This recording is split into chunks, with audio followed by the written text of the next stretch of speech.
À Phnom Penh, on a réouvert non seulement les écoles et les lycées, mais aussi l'école des beaux-arts. Le matin, on apprend les matières artistiques.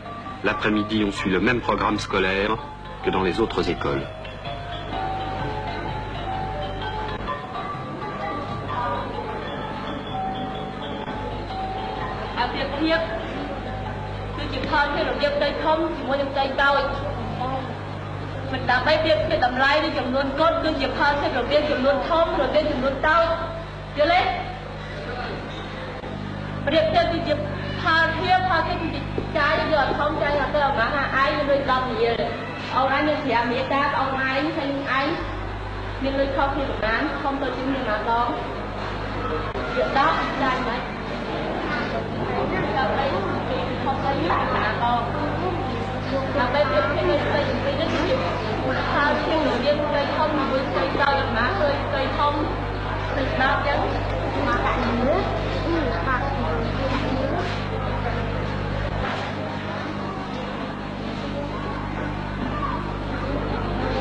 Plus de 80% des artistes de l'ancien régime ont été massacrés par le régime de Pol Pot. Alors on a pu, le commencement, regrouper une trentaine de personnes à peu près. Et maintenant, vous savez que nous avons des hommes cadres, c'est-à-dire 1797 déjà. C'est une grande différence avec le régime de Pol Pot. Parce que vous savez que dans le régime de Pol Pot, on ne permet pas de jouer même en trop. Ils ont rejeté tous les instruments de musique, ils ont brûlé tous les documents, ils ont... enfin, ils n'ont rien pour l'administration populaire.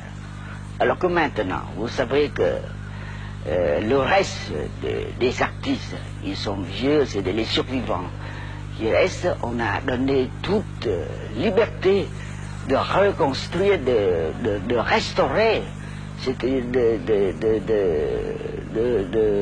faire revivre tous les arts traditionnels, folkloriques. Vous voyez, quand vous avez vu dans l'école de théâtre, dans l'école de danse, la renaissance des arts. Vous savez que maintenant, on a, bien que notre économie est difficile, mais quand même, on donne une bourse de 80 riels pour chaque jeune élève de l'école des arts, les arts plastiques, les arts chorégraphiques, la musique, le chant.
Pol Pot, vous avez été déporté comme la population de Phnom Penh? Oui, mon sort c'est comme les autres Cambodgiens. On a chassé sous la force des fusils de Pol Pot et on m'a conduit enfin à côté de la frontière de Pravihi et Kampong Thom. Là aussi, on cherche beaucoup de motifs pour me tuer. Avant tout, il m'accuse d'être des grands fonctionnaires de l'ancien régime.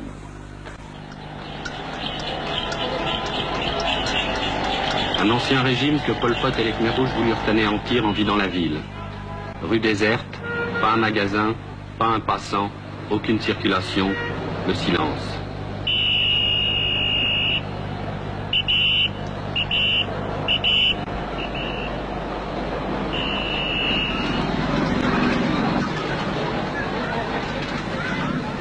Sur les trottoirs et dans la plupart des rues, les Khmers rouges avaient planté des bananiers pour rendre la ville à la campagne, pour lui faire expier ses fautes, lui faire expier les ors et la magnificence et le pouvoir personnel de Sihanouk, pour lui faire expier la vénalité, la corruption du régime de Lon Nol, inféodé aux Américains.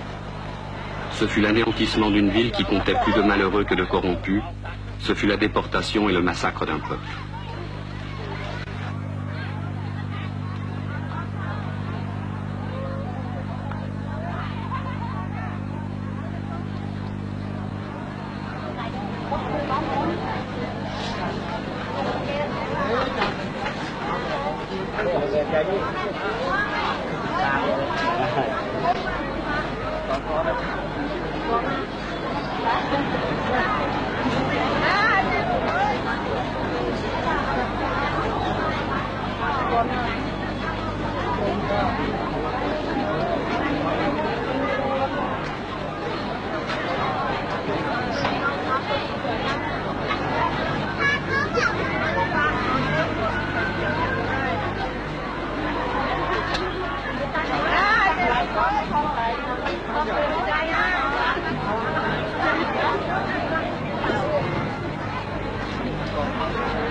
Le 7 janvier 1979, les Khmers rouges furent chassés du pouvoir.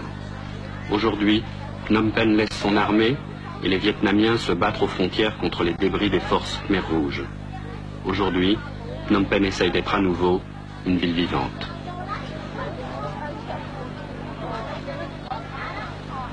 Voilà.